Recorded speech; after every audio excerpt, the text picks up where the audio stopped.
what's going on, everybody? Friday, June 11th. Oh, yeah. Hey, a friend of mine raised a question, which I thought was interesting. And it is something that I have thought about in the past. Maybe you have too. Why is it that European bond yields are lower than U.S. bond yields? For example, if you look at the benchmark, all of the benchmark 10-year bond yields in Europe, you know, if you look if you look at Germany, France, Italy, Spain, Portugal, right? The whole list. I'm talking about the Eurozone member countries. All of those yields are not just below, but well below. In some cases, they're negative. The 10-year in Germany is negative. In France, it's negative. I mean, even countries that are considered like economic basket cases, like Italy or Spain, they're much lower fractional compared to the United States, where, you know, U.S. Treasuries are the most dominant and most liquid debt instrument in the world.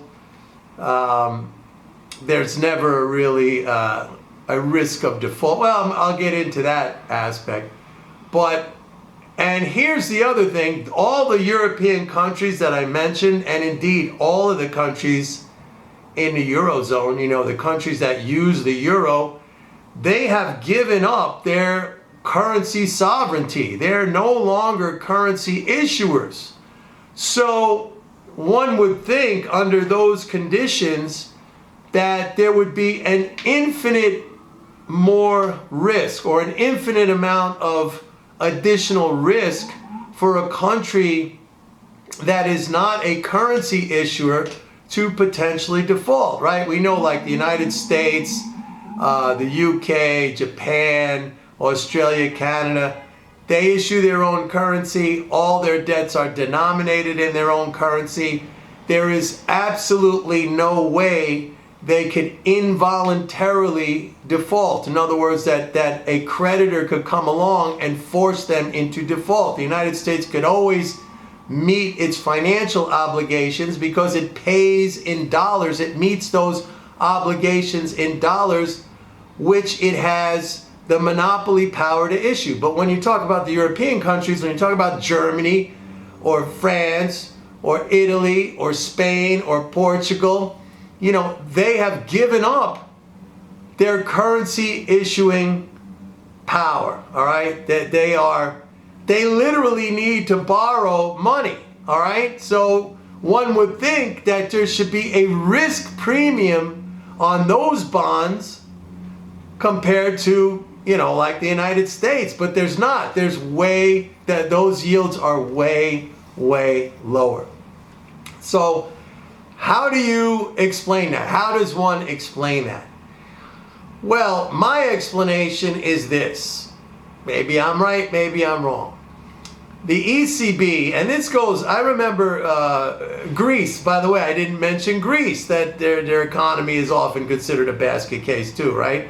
And I was going to get into the Greece explanation, or the Greek example, because if you remember back in 2010, when, you know, these periphery countries like Greece and Italy and Spain, and particularly in Greece, they were really in economic crisis. Their bond yields were shooting up through the roof at that time, and there was a lot of fear and concern that these countries would have to exit the Eurozone, you know, maybe go back, Greece go back to issuing the drachma, Italy going back to issuing the lira. But what happened was the ECB stepped in and started buying the bonds of those countries. So a very interesting thing happened. And by the way, I remember that very, very well, like it was yesterday. And I wrote about it on my blog. You could probably go back and search for that on MikeNormanEconomics.blogspot.com. Just type in search like Greek currency crisis or something like that. When the ECB stepped in to buy the bonds, at that time, this is back in 2010, I came out and I said the crisis is over. I was still on Fox News at that time. I think I probably even said it at that time. I was the only one who came out at that moment when the ECB stepped in and said they were going to buy the bonds. They said, that's it.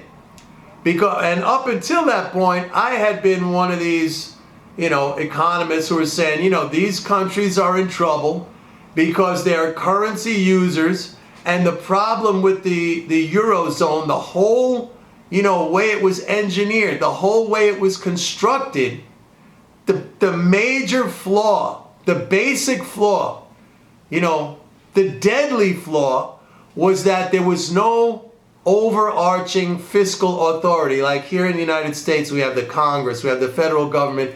That is the overarching fiscal authority. If money needs to be spent, like last year in the pandemic, boom, they come up with $2 trillion like that by decree. You didn't have that in the structure of the Eurozone. So I was saying, and a lot of other MMT economists were saying, and they had predicted a long time before this crisis, that is the fatal flaw of the Eurozone, and that is what's going to eventually bring about its demise. But when I saw the ECB step in as the de facto fiscal authority, when they said, okay, we're just going to buy the bonds, they became, whether they liked it or not, and they did impose conditions on these countries, and it wasn't, that was not their role. It wasn't set up. The ECB wasn't set up to do that, but it did it. And from that point on, they kept on doing it. The risk went away. So you might say, well, Mike, you just said, the U.S. has no default risk because it's a currency issuer too. So why aren't U.S. bond yields in line with European bond yields?